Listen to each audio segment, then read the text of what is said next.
Yo, JBlanked here. Welcome back to Mastering PicoCalc Development, a step-by-step firmware guide. In part 1, we set up our Arduino IDE and VS Code development environments for the PicoCalc. We left off with installing the official Raspberry Pi Pico extension and then compiling and running the initial PicoWare project on our hardware. We have a solid foundation, but let's be honest, we're building for the PicoCalc, not a command-line tool. The real challenge and the real fun begins now as we learn to draw on the screen. Moving from a simple compiled project to a full-fledged graphical display is a significant leap. You suddenly have to worry about display controllers, communication protocols like SPI, and managing a frame buffer of pixels. Frankly, it can be incredibly intimidating. But what if you could skip all that low-level madness? What if you could just tell your Pico, draw a rectangle here or put this text there and have it simply work? In this video, we are going to bridge that gap. We'll explore a powerful two-layer graphics stack that transforms complex display commands into simple, reusable code. We'll look at Blair LeDuc's fantastic low-level LCD driver that talks directly to the hardware, and then we'll dive into the PicoWare Draw class, a C++ API that gives us easy-to-use functions for drawing shapes and text. We'll also cover a crucial skill, how to configure your VS Code project to build for different Pico boards, making your code portable. This is the graphics engine that will power our entire PicoCalc interface. If you downloaded the repository as a zip in the first part, you'll need to re-download the repository again for today's video. If you used git clone instead, you'll need to fetch the latest changes by using git pull. Now, before we can draw a single pixel, we need to communicate with the physical LCD screen. These screens aren't simple devices. They contain a dedicated chip called a display controller, which needs to be initialized and commanded in a very specific way. This is where a driver comes in. For our project, we're using a robust driver originally developed by Blair LeDuc. Think of this driver as our translator. It takes high-level intentions and translate them into the nitty-gritty SPI commands that the ILI 9488 driver controller on our LCD understands. Let's look at its core jobs. First, during initialization with the LCD init function, the driver configures the SPI communication pins and sends a precise sequence of setup commands to the LCD. This sequence wakes the display from sleep and gets it ready to receive image data. Without this, the screen would just remain blank. It also manages colors and drawing primitives. You can set the colors with LCD set background and LCD set foreground, and then use functions like LCD put C to place a single character on the screen at a specific row and column. The driver is the bedrock of our graphics system, abstracting away the hardware so we don't have to bit-bang SPI commands ourselves.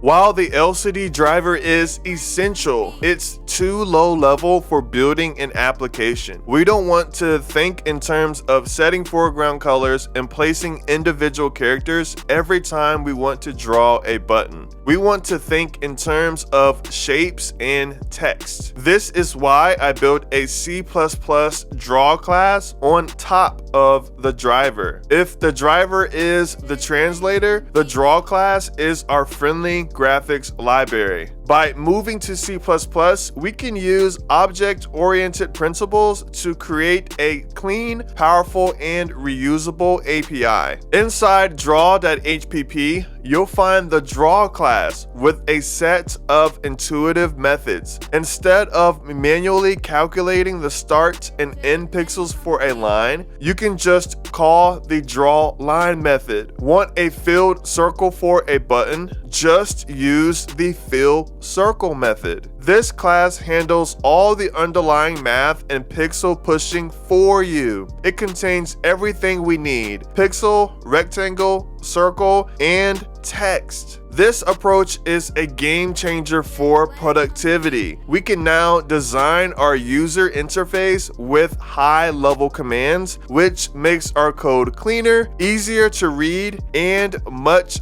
faster to write. So how do these two layers work together in practice? It's simpler than you might think. In our picoware.cpp, we don't need to worry about low-level initialization at all. The draw class handles that for us. Our journey begins by creating an instance of our graphics library with a single line. Draw, then draw. That's it. The constructor of this class automatically calls the necessary driver functions to wake up and configure the screen. From that point on, we can use the draw object for everything. Let's look at a few examples in the PicoWare project. Our first example simply draws text on the screen. We first clear the screen's memory buffer, then we set the font, followed by setting the background color of the text. Then we move our cursor and draw a text at that position. We do the same thing with another position and then with a third position.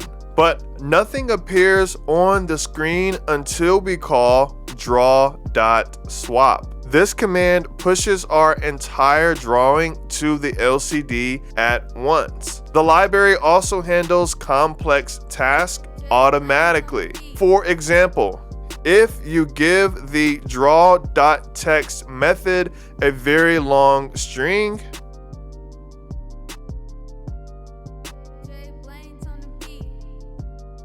it won't just run off the edge of the screen. It intelligently performs word wrapping, breaking the line automatically to keep everything visible. Where it gets really powerful is mixing graphics and text. We can draw a blue rectangle with draw.fillRect and a red circle with draw.fillCircle. Then we can place text directly over top of these shapes. We can even change the text background color to match the shape it's on, making it look seamless. Each time you call one of these draw methods, it does the hard work of calculating the pixels and using the low-level lcd.h driver internally to get the job done. This separation of concerns is what makes the system so powerful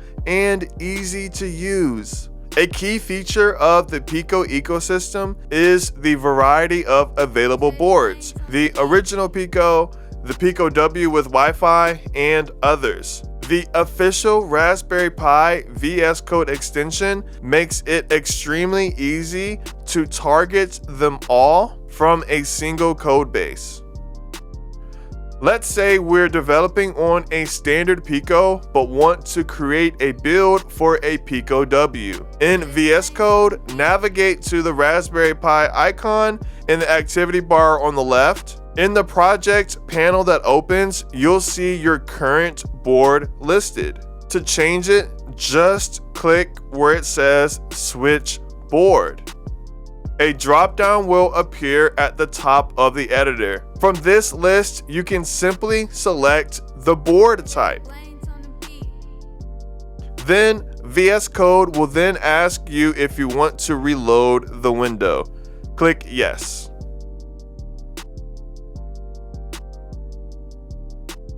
Behind the scenes, the extension automatically adjusts the project's build settings and SDK includes to match the new board. For a Pico W, this means preparing the project to link against the necessary Wi-Fi libraries. This is a massive time saver, preventing you from having to manage multiple project folders or complex build scripts. With just a few clicks, you can ensure your PicoCalc code compiles perfectly for whatever hardware you're targeting. And there you have it, a professional graphics stack ready to go. If this explanation helped you understand how to go from raw hardware to a clean drawing API, hit that like button to let me know. This is the launchpad for the entire PicoCalc user interface. Make sure you're subscribed so you don't miss part 3. If you have any questions about the LCD driver or the draw class, drop them in the comments below. Let's quickly recap. We've explored the two main layers of our graphics system. We saw how Blair LeDuc's LCD.H driver handles the low-level communication with the screen hardware. Then we saw how our C++ draw class provides a simple high-level API for drawing shapes and text. We walked through how they work together in code and finally learned how to use the VS Code extension to easily switch our target board. You now have the knowledge required to drive a graphical display and create builds for multiple Pico variants. I'm JBlanked. Thanks for watching. Peace.